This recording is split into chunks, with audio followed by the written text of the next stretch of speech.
Good night from southeastern Finland in northern Europe. I continue my series of videos on important events, selected important events which happened 80 years ago. And I try to conclude in this video those selected important events for the remainder of September 1939. My main source is the English language Wikipedia article on that month's events.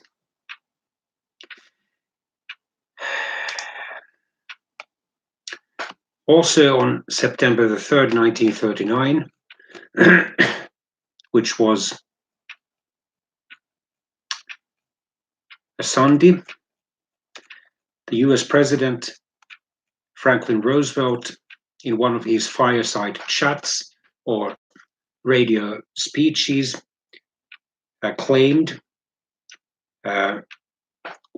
let no man or woman thoughtlessly or falsely talk of America sending its armies to European fields.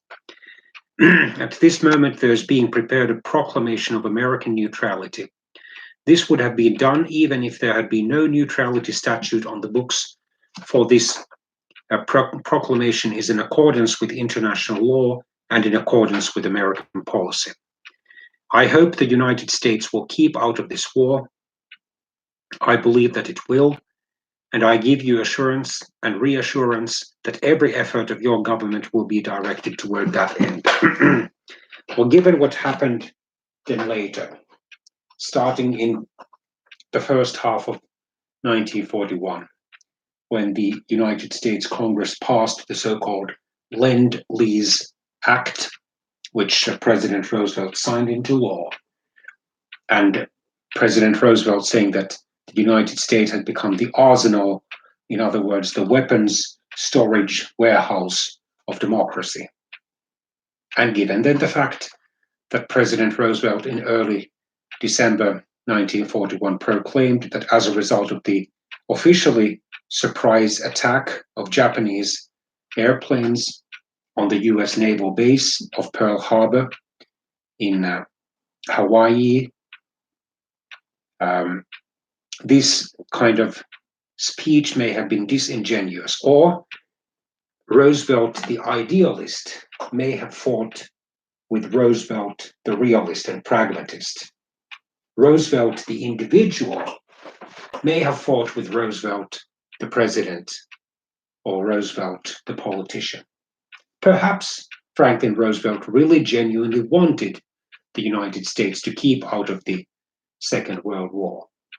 But he must have been realistic enough in terms of his view of the global foreign policy that he considered it likely for the United States eventually to be involved in the Second World War, whether willingly or unwillingly. He may well have catered to that large percentage of Americans in September 1939 who wished that the United States could keep out of the Second World War.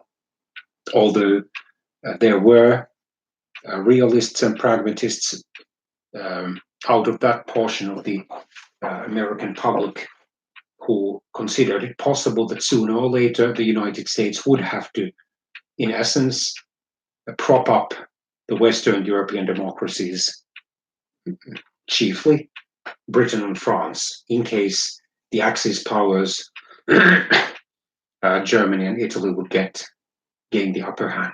There were those Americans who opposed their country getting involved in the Second World War because the Soviet Union, the world's only major communist dictatorship, would be involved as well. And they did not want the United States, as a matter of democratic principle and idealism, to be allied with a brutal communist dictatorship, which the former Soviet Union was for most of its over 7 years of, most of its approximately 7 decades of existence.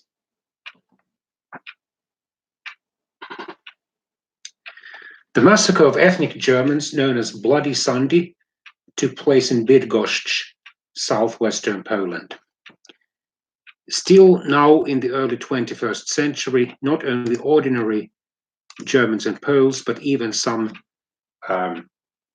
qualified German and Polish historians to some extent disagree, especially on the number of ethnic German victims. The context was that Bydgoszcz, whose German name is Bromberg, and which had a sizable German ethnic minority, was captured by German troops on September the 3rd and 4th, 1939. And a major portion of these Germans, at least tens, if not hundreds, were actually armed and were serving as some kind of a fifth column, shooting from their homes or other buildings at retreating Polish soldiers and civilians. And obviously, Polish soldiers and civilians, if they were able to do so, fired back. And then things got out of hand. Obviously, some innocent German civilians were killed, but in retaliation at this massacre, many innocent Polish civilians were killed as well. The Polish Institute of National Remembrance found and confirmed 254 Lutheran victims, assumed to be German victims, because apparently most of the ethnic Germans in Bydgoszcz were Lutherans, at least officially, and 86 Catholic victims assumed to be Polish civilians, because a great majority of the Poles living in Bydgoszcz were then Catholics. However, approximately 600 to 800 Polish hostages were shot afterwards in a mass execution as a revenge. After the Germans conquered the city, they killed between 1,200 and 1,300 Polish civilians as part of Operation Tannenberg. The event and place of execution became known as the Valley of Death. The murdered included the president or mayor of Bydgoszcz, Mr. Leon Bartszewski. 50 Polish prisoners of war from Bydgoszcz were later accused by Nazi Sondergericht Bromberg, or Special Court for Bromberg, summary courts, for taking part in Bloody Sunday and shot. The term Bloody Sunday was created and supported by Nazi propaganda officials.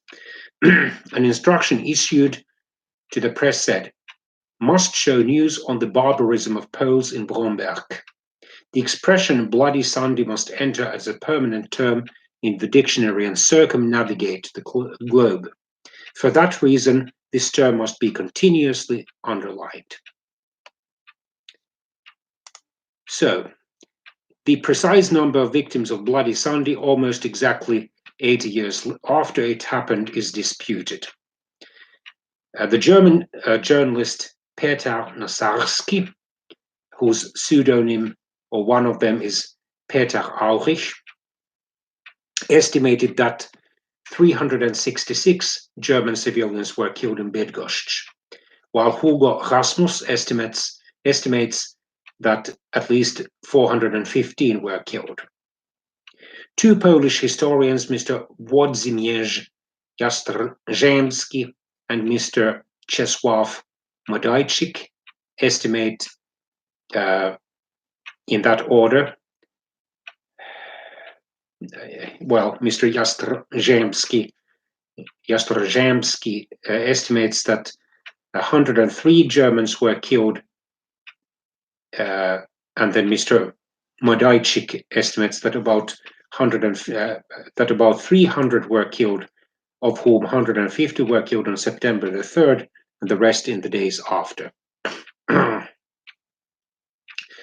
The Polish historians point out that since these losses happened during the actual battle, most of the civilian losses should be attributed to accidents common in urban combat conditions.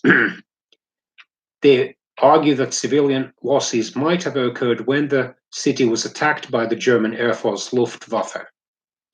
Strafing of civilians in the town by the Luftwaffe was confirmed by German witnesses. Nazi propaganda reinforced, of course, the Polish perceptions of the German minority as hostile, and during the invasion reported that the German minority was aiding the forces. This contributed to Polish misconceptions, as the Poles were expecting the German minority to be actively hostile.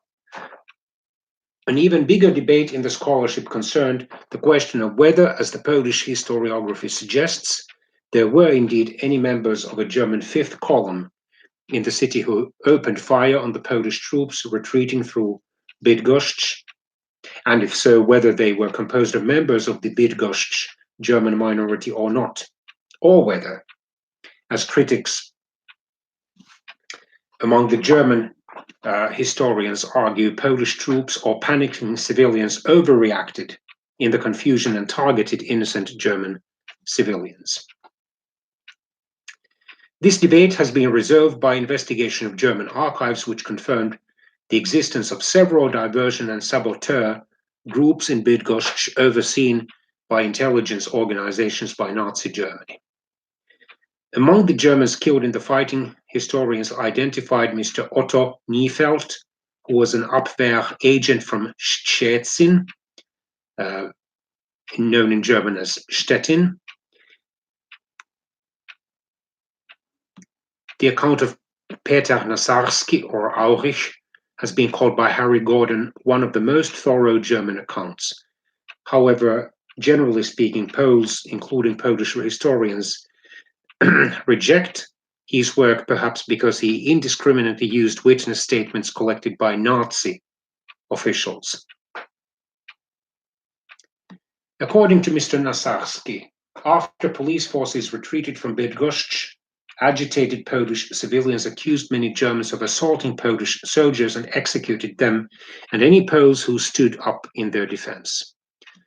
Mr. Rasmus attributed the situation to confusion and the disorganized state of the city's Polish forces.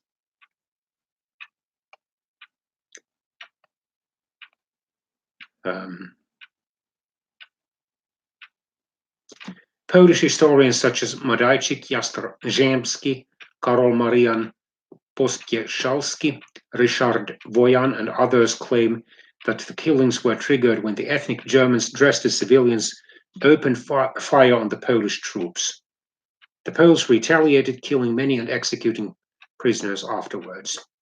Polish historians like Pospieszalski and Janusz Kutta point to a Nazi top-secret false flag Operation Himmler, which happened roughly between August the 26th and 31st, and was designed to create an illusion of Polish aggression against Germany. Thus, it is argued that actions like the Gleiwitz incident on the German-Polish border in Upper Silesia and events in Bydgoszcz were all part of a larger Nazi plan to discredit the Poles. Polish historians such as Pospieszalski and Wojan argue that the German fifth column agents or their higher-ups, meaning commanders, might have been deliberately aiming to produce a situation likely to result in German civilian casualties as a way to fuel Nazi propaganda. However, for example, Harry Gordon questions whether the Germans were willing to sacrifice their citizens for propaganda gains. However, I, having, by God's grace, even taught history for some years, would not consider that impossible. Because after all, Germany was a totalitarian dictatorship, and it is typical for totalitarian dictatorships sometimes to sacrifice a portion of their citizens for larger propaganda and military and political gains, when even authoritarian dictatorships, or perhaps even democracies in some cases, allegedly are doing so. In fact, among those historians who are more inclined to believe the conspiracy theories than I am, there are suggestions to some extent based on declassified US State Department reports and US Army reports that President Roosevelt and or his close advisors knew in late 1941 that likely the Japanese Air Force or some of its units would attempt to attack one of the outlying US Navy or naval bases. So they must have known that there was a high degree of risk of Pearl Harbor or some other US naval bases far from the US mainland being attacked. But they allowed this particular attack to go ahead in order to incite most of the American civilians and soldiers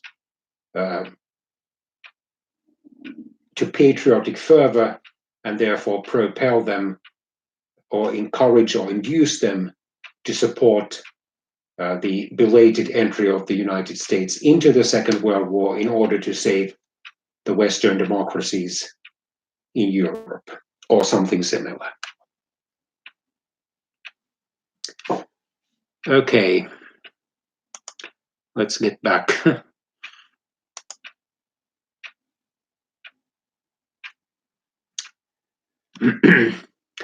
At 6:00 p.m. British time, the British King George VI addressed the British Empire by radio.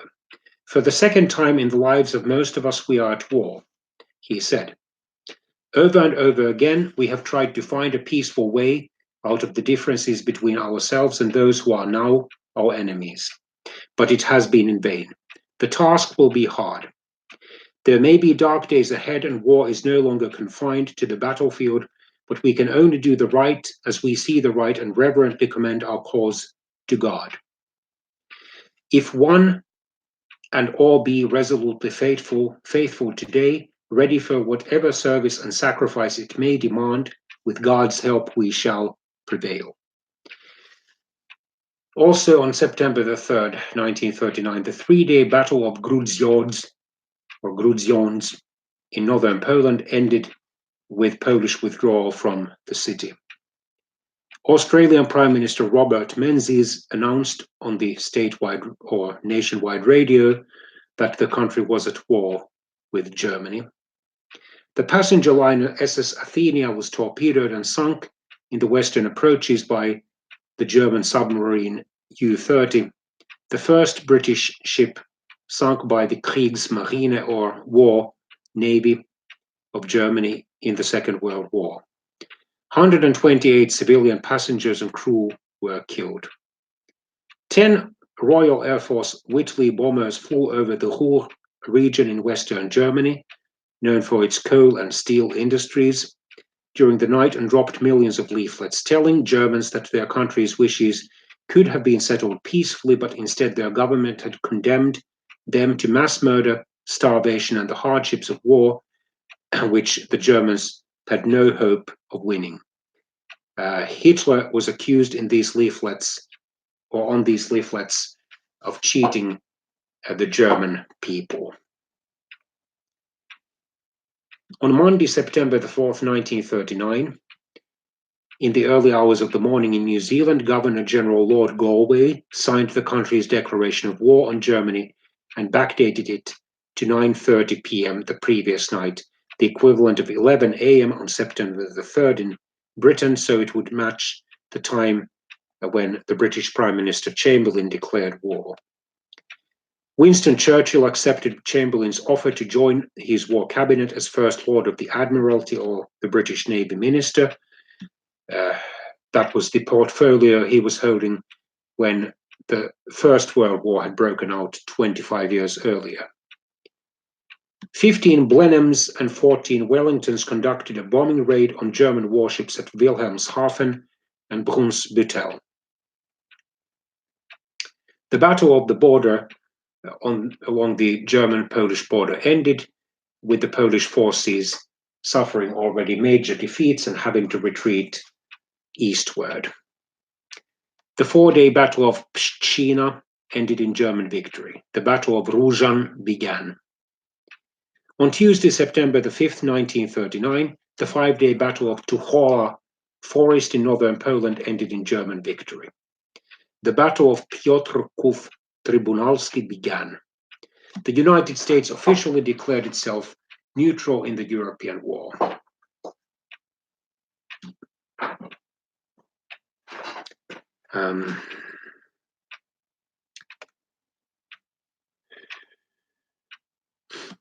The small steamer Bosnia became the first British freighter lost in the war when it was sunk by U-47. On Wednesday, September the 6th, 1939, German forces emerged victorious from the battles of Borowa Góra and Różan.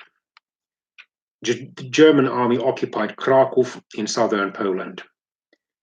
The Battle of Piotrków Trybunalski surprisingly ended in a Polish defensive victory. South Africa declared war on Germany. On Thursday, September the 7th, 1939, the Battle of Westerplatte ended 6 days after it had begun with the surrender of the badly outnumbered but brave Polish garrison. The Battle of Łomża began. Marshal Edward Rydz-Śmigły moved the Polish army's headquarters from Warsaw to Brest-Litovsk, or Brześć, which is now a city on the Belarusian or White Russian side of the Belarus-Poland border. The French army began a ground operation in the Saarland, westernmost Germany, against light German defenses. The Battle of Wisna began. On Friday, September the 8th, 1939, German troops reached the suburbs of Poland's capital, Warsaw, thus beginning the siege of Warsaw. The Battle of Gdynia on the Polish Baltic Sea coast began. The Polish army conducted a successful delaying action in the Battle of Wola Cyrusowa. President Roosevelt declared a limited national emergency. Increases were ordered in the enlisted strength of the Army, Navy, and National Guard. Also, a $500,000 fund of that time was allocated to assist in the return of American citizens stranded in war zones. On Saturday, September the 9th, 1939, the German army occupied Łódź, a city in, I think, then central Poland. The battles of the Bzura and Hel began, the Bzura being a river in northern Poland and Hel, a peninsula on the Polish Baltic Sea coast. The Canadian Parliament approved Prime Minister Mackenzie King's government's decision to declare war on Germany. On Sunday, September the 10th, 1939, a special morning edition of the Canada Gazette published the Canadian Declaration of War against Germany. The battles of Jarosław and Kępa Oksibska began. The 4-day Battle of Łomża ended when the Polish army withdrew. On Monday, September the 11th, 1939, the battles of Kałuszyn and Przemyśl began. The Battle of Jarosław ended with a successful Polish delaying action. On Tuesday, September the 12th, 1939, the Battle of Lwów began in eastern Poland, or southeastern Poland rather. The Battle of Kałuszyn ended in German victory. Nazi Germany issued 2 decrees virtually prohibiting private car use after September the 20th. The Duke and Duchess of Windsor, or former King Edward VIII, and his wife, the former Wallis Simpson, returned to Britain from self-imposed exile in France. Edward VIII had famously and controversially abdicated in December 1936 because he was determined to marry Wallis Simpson, a twice divorced American socialite. At that time, the Church of England forbade its clergy from conducting the marriage ceremonies of divorced people whose former spouses were still alive. The British-French Supreme War Council met for the first time in Abbeville, France. Canada introduced its first war budget. On Wednesday, September the 13th, 1939, the Battle of Modlin began in Poland. The French Prime Minister Edouard Daladier formed his war cabinet, and the British steam trawler Davara was sunk by the German submarine U-27 off the coast of Ireland. On Thursday, September the 14th, 1939, the Polish air forces, outnumbered albeit brave, battle against the German Air Force or Luftwaffe virtually ceased because there were only 54 operational airplanes left out of the roughly 400 airplanes at the start of the war. The German Air Force, although numerically and technically clearly superior to the Polish one, had lost well over 200 airplanes, or would lose a total of over 200 airplanes during the campaign. The Germans captured Gdynia on the Polish Baltic Sea coast. The Poles also had to surrender the city of Przemyśl. The German submarine U-39 attacked the British aircraft carrier HMS Ark Royal off Rockwell Bank, but the torpedoes fell short of their target. 3 British destroyers in the vicinity hunted down U-39 and disabled it with depth charges, rescuing all the crew. It was the first U-boat to be sunk in the Second World War. On Friday, September the 15th, 1939, the Polish submarine Orzeł, at sea when hostilities broke out 2 weeks earlier between Germany and Poland, and unable to return to a Polish base, entered port in Tallinn, Estonia's capital. Estonian authorities, at the insistence of the German embassy, interned the submarine to prevent it from putting out to sea again. The world-famous pilot Charles Lindbergh, who was the first pilot to fly alone across the North Atlantic Ocean, made a nationwide radio broadcast in favor of American isolationism. It is madness to send our soldiers to be killed as we did in the last war, meaning the First World War, if we turn the course of the peace over to the greed, the fear, and the intrigue of European nations. We must either keep out of European wars entirely or stay in European affairs permanently, Lindbergh said. America has little to gain by taking part in another European war. On Saturday, September the 16th, 1939, the battles of Khalkhin Gol ended with an armistice. The Battle of Jaworów, interestingly enough, ended in Polish victory. The Saar offensive in Western Germany ended with an unforced French withdrawal after operations failed to divert any German troops from Poland. The British steam trawler Rudyard Kipling, named after the famous British poet, highly imperialistic and unfortunately quite a profound racist one, was sunk off the west coast of Ireland by the German submarine U-27. On Sunday, September the 17th, 1939, the Soviet Union invaded Poland from the east in order to fulfill its promise to take Eastern Poland into its sphere of influence. It pretended to still hold on to its neutrality and simply to protect the oppressed Belarusians or White Russians and Ukrainians of Eastern Poland. The Polish army's beleaguered commanders, including Marshal Rydz Śmigły, told the Polish troops stationed in Eastern Poland not to resist, but nevertheless thousands of those troops did engage in a number of battles against the Soviet invaders. Poland's political leadership fled to Romania, where they were interned or arrested. The Battle of Brześć-Litewski ended in German victory.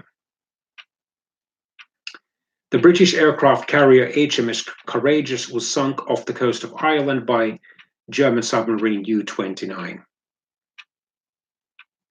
On Monday, September the 18th, 1939, the battles of Tomaszów, Lubelski, and Wilno began. The Battle of Kobrin ended inconclusively. the Germans occupied the city of Lublin in southeastern Poland. The Polish submarine Orzeł escaped from internment at Tallinn and began a perilous 27-day voyage to Scotland. William Joyce, a British-American expatriate who was strongly influenced by the Nazi ideology and had immigrated to Germany, began making English-language propaganda broadcasts over German radio to Britain. He would earn the nickname Lord Haw Haw. He famously began his broadcasts by declaring, "Germany calling."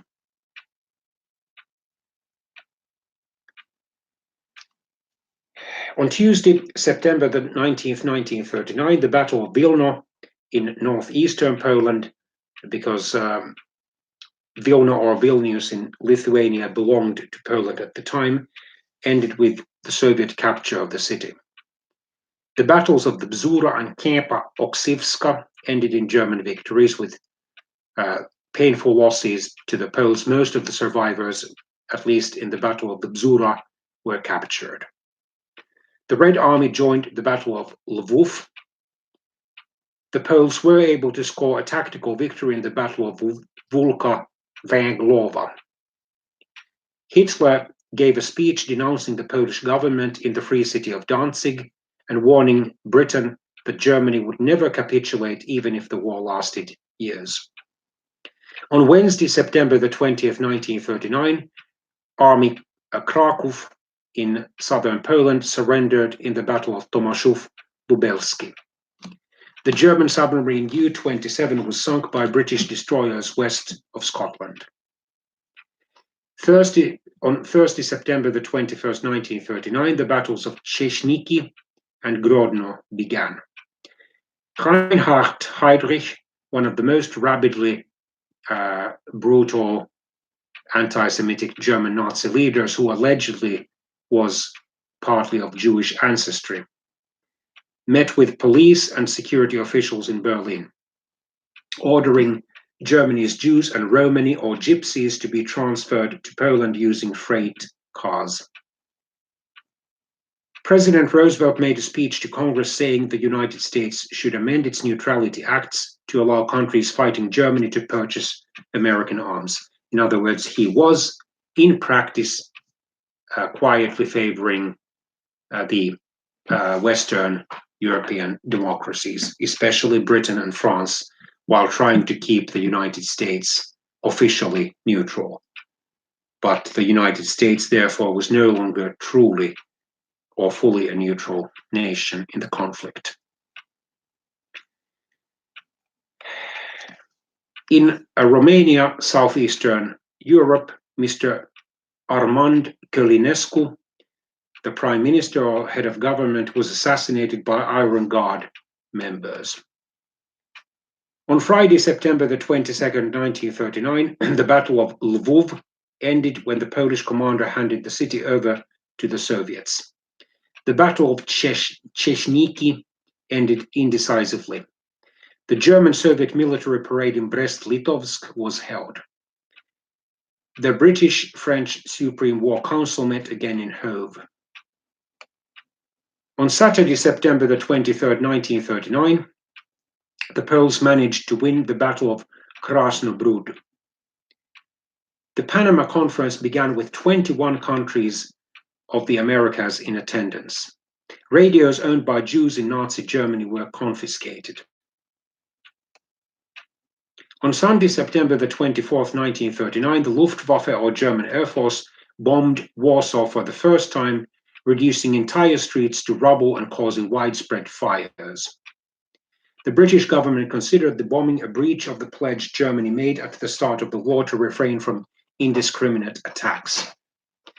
In the Battle of Husinne, the Polish army beat back a Soviet infantry corps, but were surrounded and forced to surrender by a counterattack of Soviet tanks. The Soviets occupied Grodno. On September the 25th, 1939, a tropical storm made landfall near San Pedro, California, the only tropical storm to do so in the 20th century. Hitler issued Directive Number 4, finishing the war in Poland. The British began laying anti-submarine mines in the Strait of Dover, which is the narrowest part of the English Channel between Britain and France, or Britain's major island.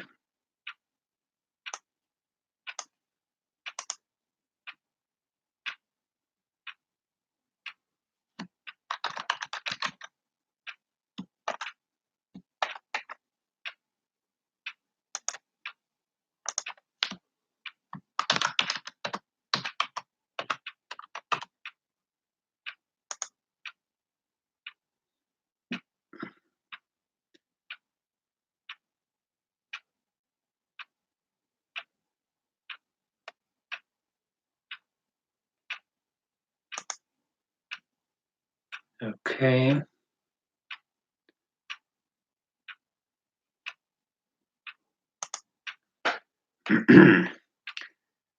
On September the 26th, 1939, which was a Tuesday, the Battle of Tomaszów-Lubelski ended with most Polish soldiers capitulating.